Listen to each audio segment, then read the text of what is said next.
Well, hello everyone and welcome to this video. I'm the Flying Scotsman, and in this video we are going to be taking a look at another Dell Latitude. Yes, we are. What is this Dell Latitude? Well, it is a Dell Latitude D400. Now, despite the name of 400, it actually came out in 2005, so I think that this is actually closer to the rest of the 10 series, you know, like the D510, the D610, D810, etc., than the D500, D600, and D800. And you'll see what I mean about that in as we go more into the laptop. But this machine, I actually got this machine for about £10 in a second-hand shop. I got this all the way back, I believe, in 2016. And, well, as I'm thinning out my laptop collection, I wanted to, you know, do a wee video on it because I thought it was quite an interesting machine. Why is it interesting? Well, this machine is a lot like the Dell Latitude CSX. I had one of those a while ago, and what these machines are ultra mobile, or well, certainly they're not ultra mobile. Sorry. These machines are subcompact notebooks. Now, what that means is that they're smaller, although, to be fair, this machine probably isn't actually that small.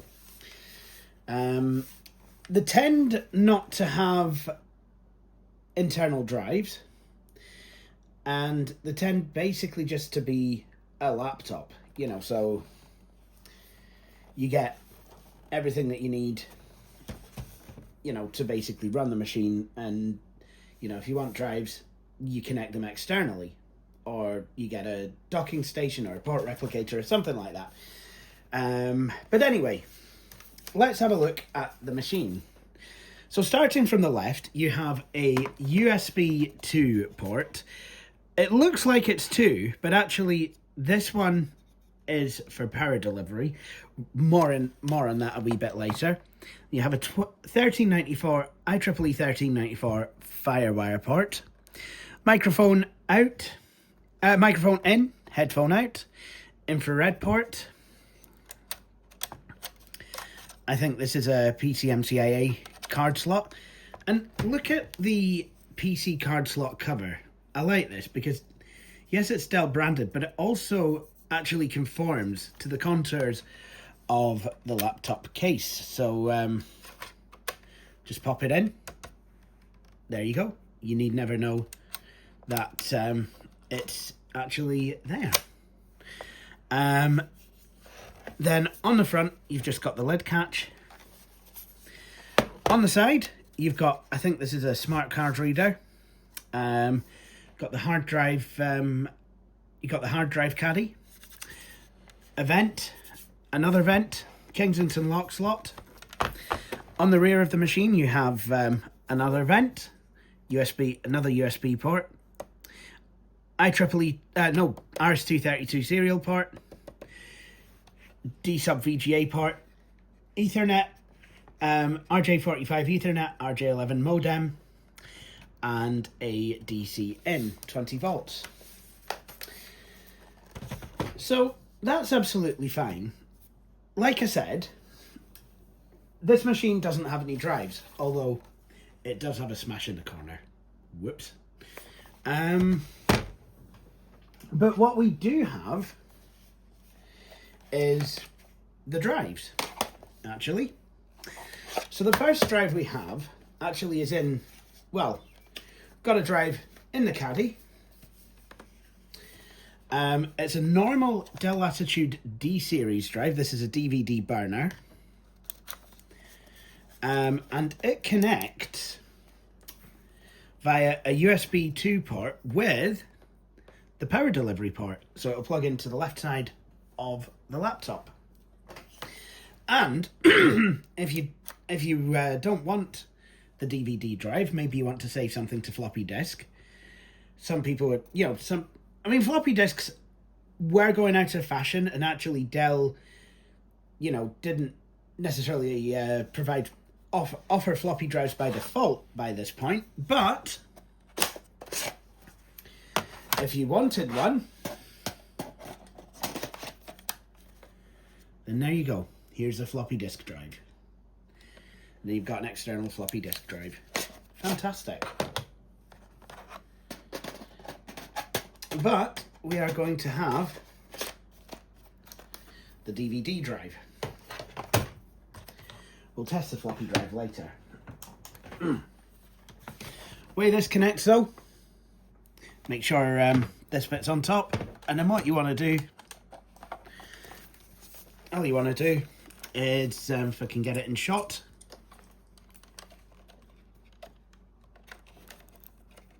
is, if I can get this darn thing working.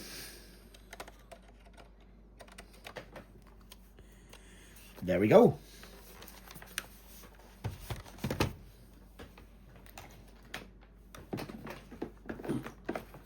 So, this machine has recently been debanned. So what we're going to do is we're going to install Windows XP on it.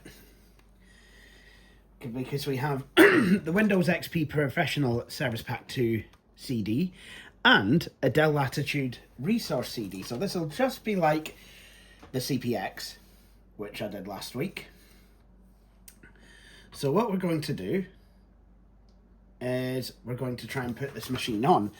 Now, I do not believe for 1 second that the battery in this machine works. Oh, so what we're going to do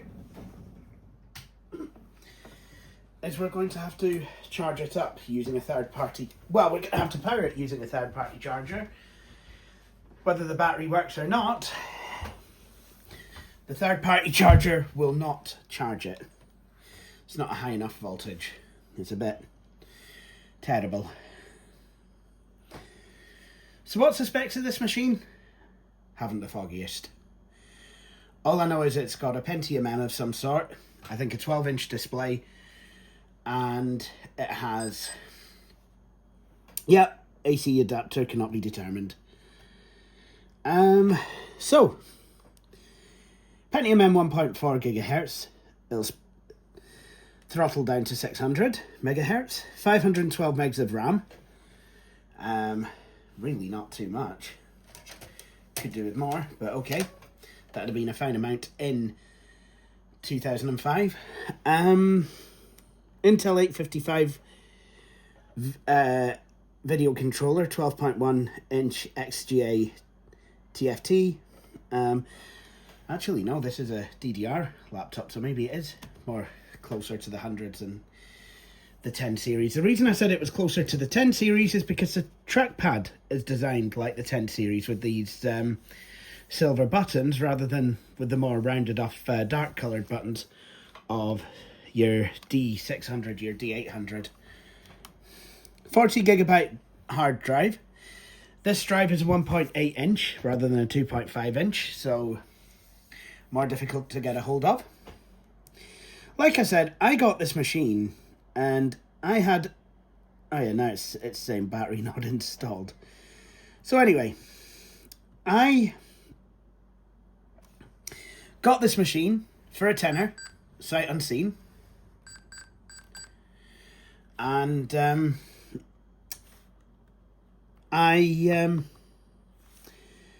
well, I didn't know if it worked or not, so I took a chance, and well, let's hope that it's well, I was quite pleasantly surprised when it switched itself on.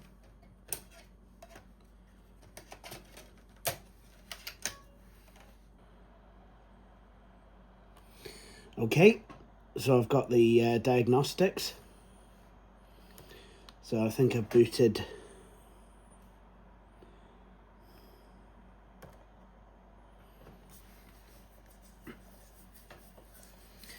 So once again, we have Diagnostics CD. I wonder if I can create a Diagnostics partition on this machine. So, yeah, I don't know if this is going to work. No, we don't want this.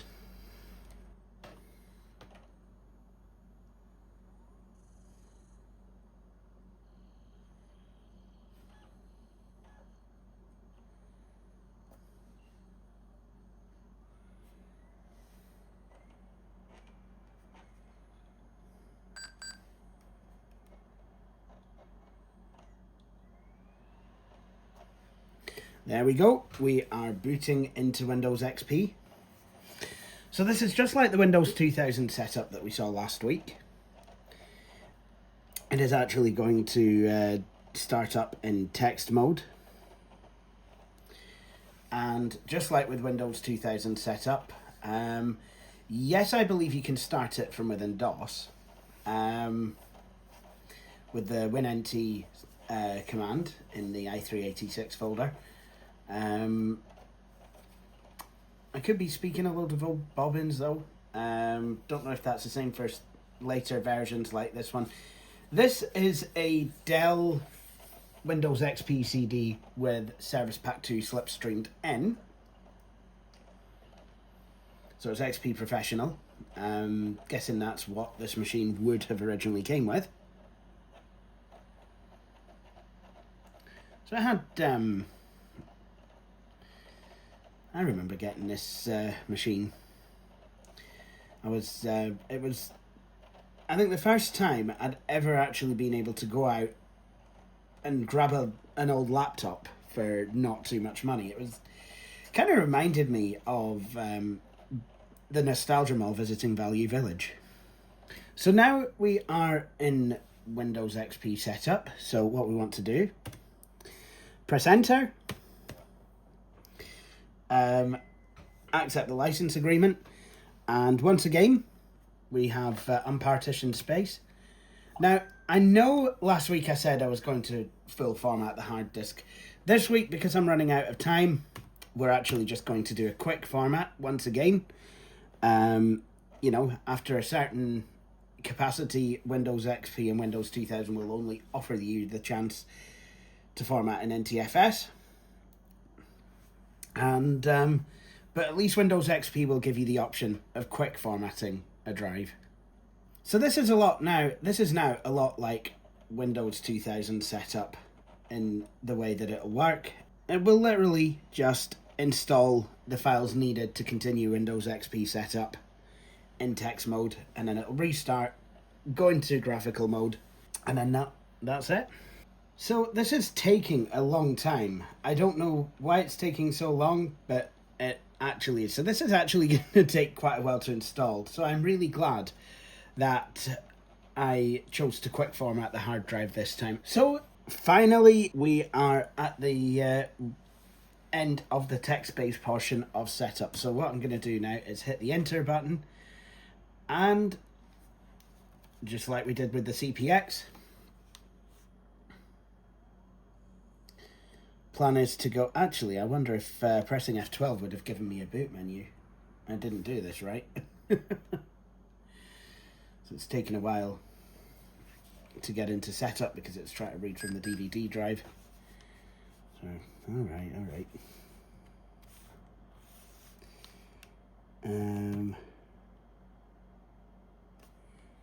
There we go. And I wonder if we're going to see a Windows 2000 style progress bar, which you sometimes see with XP Service Pack 2. Nope, we're not.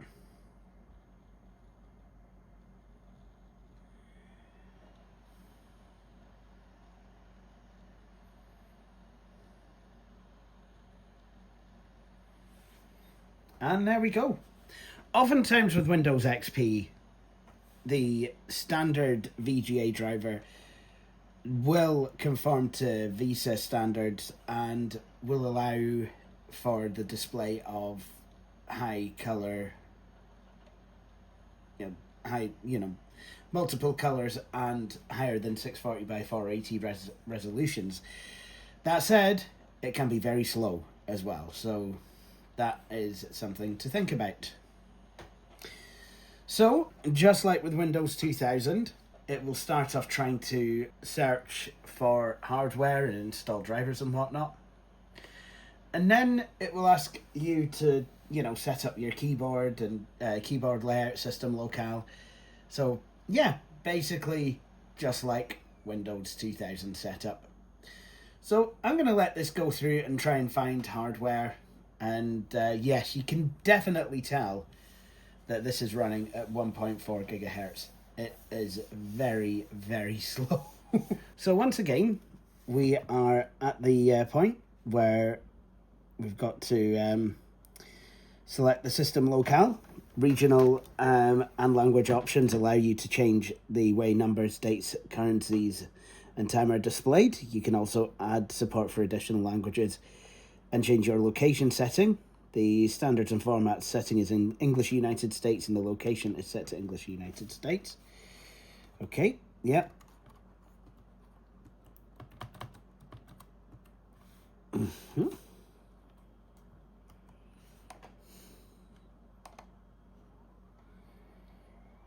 And now I can go to languages, text and input languages.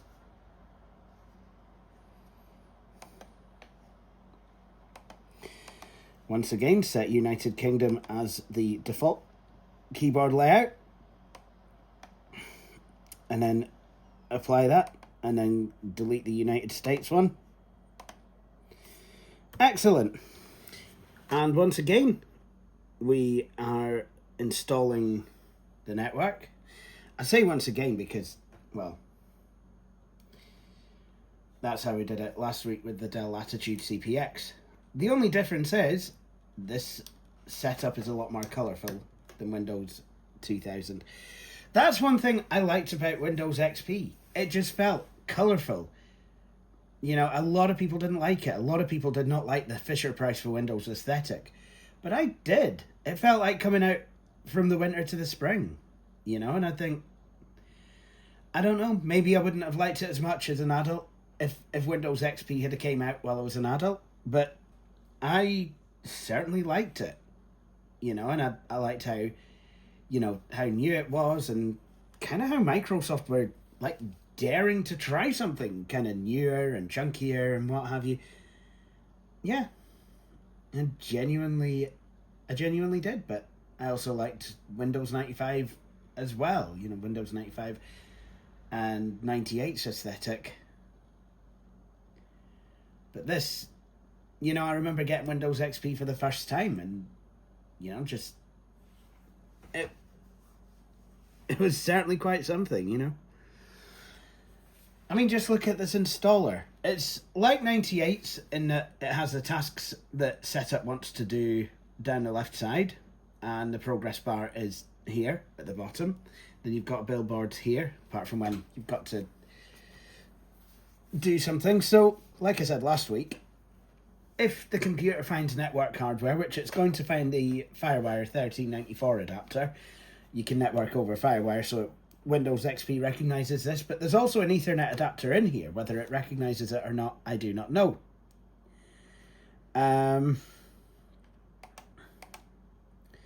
So, yeah, it's found the Ethernet adapter. I can install more or different protocols. No, I don't think it has found the other one, but that's okay. We've got a driver CD and make this part of workgroup. I think on Windows XP Home, I think it likes to default to MS Home, and if it doesn't, then certainly the Home Networking Wizard will do that for you. It's quite interesting how that actually worked. But I like here how the progress bar is green and just everything is colourful, and there was a new Windows logo that came with Windows XP for the first time since 3.1. Okay, rotated the Windows logo in Windows 95. Well, had they? Because sometimes it was sometimes it was straight, sometimes it was diagonal. But with Windows XP, there it was. That was your Windows logo. And, you got new sounds, different sounds for the first time. like completely different, not just updated versions of pre-existing sounds. You got not Fisher Price, the Luna theme. You got a new full screen welcome screen. Yes, there was a Microsoft Family Login before. You got Scanner and Camera Wizard, helps you to import pictures and sort them out in your My Pictures folder. And you also got things like Movie Maker, Windows Media Player 8, which was, well, Movie Maker and Windows Media Player were upgrades on versions that came with Windows Me. But you also had the Windows NT kernel underneath it as well. So it really was a brilliant marriage between Windows 98 and 95, 98 and ME and Windows NT in 2000. You know, it really was. Yeah, just fantastic. It made the computer more friendly. It made it more... I loved it. So now we're at the last part of setup where it removes any temporary files used. Just like Windows 2000, Windows XP setup, installed start menu items, registered components, saved settings, and removed temporary files used. And now we are ready to start Windows XP for the first time.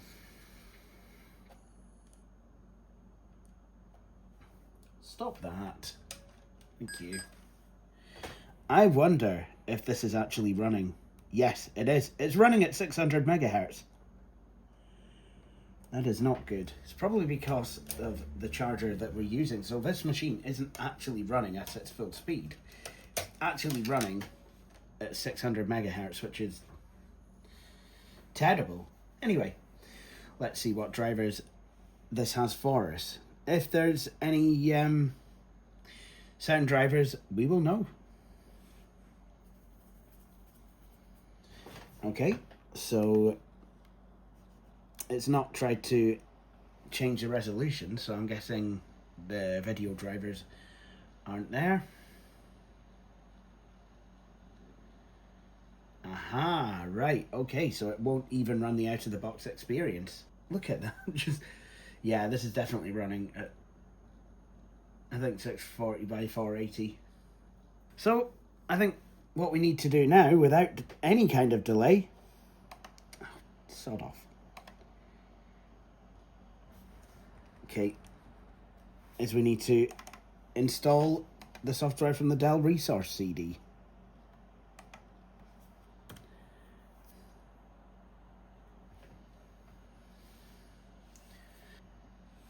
Yeah, I can definitely tell that this is actually running slower. That never occurred to me to check. I no longer have a newer Dell power adapter.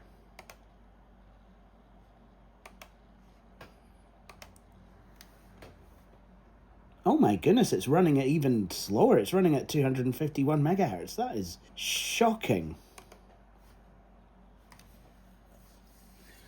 So yes, this power supply that I'm using definitely does not carry the required voltage.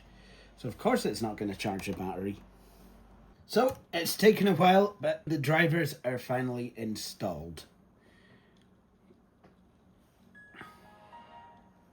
Yep, remember that sound? I certainly do. So hopefully once we're back in Windows, the resolution will be a lot higher. And I'll be able to make a standard user account.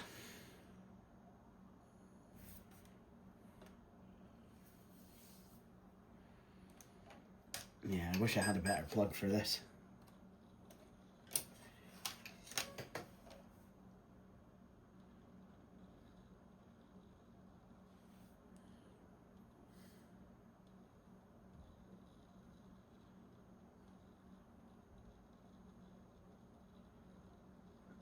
Yeah, indeed.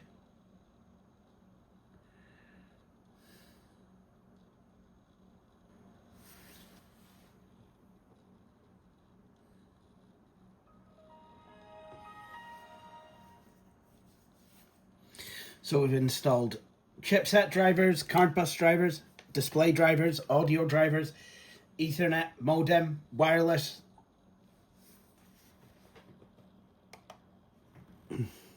and I do believe DirectX as well. So if I right click on my computer, let's see what it does.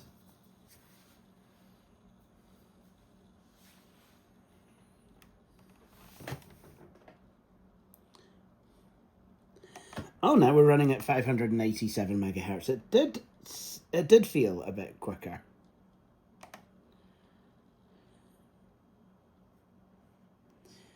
Yeah, I know that is quite a lot quicker, I think. And just feels a lot better as well. So, there we are. We have, I do believe we have everything installed. So, once again,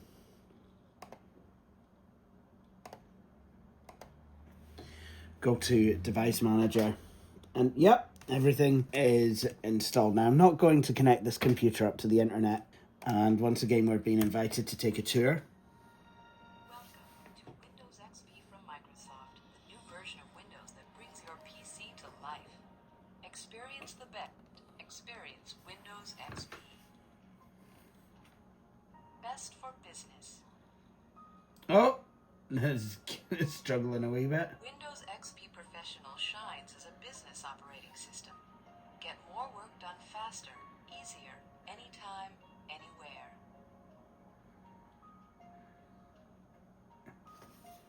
Safe? Yep.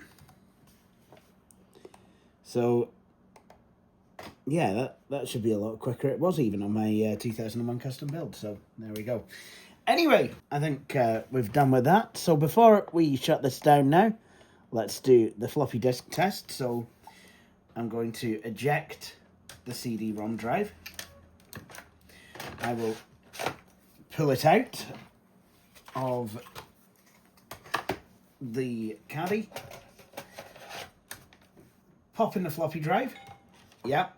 And there it is. It's the laptop is going to find it now.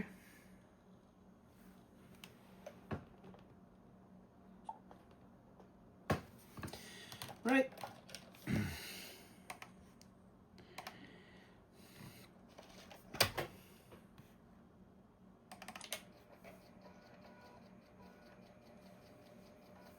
And there we go.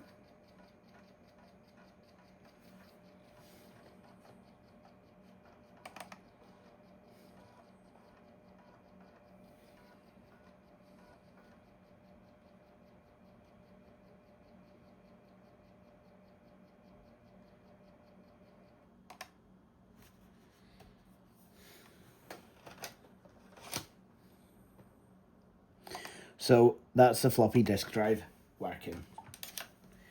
Once again, just pull this drive out, grab the DVD drive and pop it back in. And there we go. And Windows has found it. But with that said, this has been a final look at the Dell Latitude D400. So I'd like to say thank you to you all for watching this video, and please do join me for my next one. Cheery bye. Thank you for watching this video. If you enjoyed it, please hit the like button. You can also subscribe to the channel and hit the wee bell icon to be notified when I have published a new video. But until then, please feel free to check out some of my previous videos.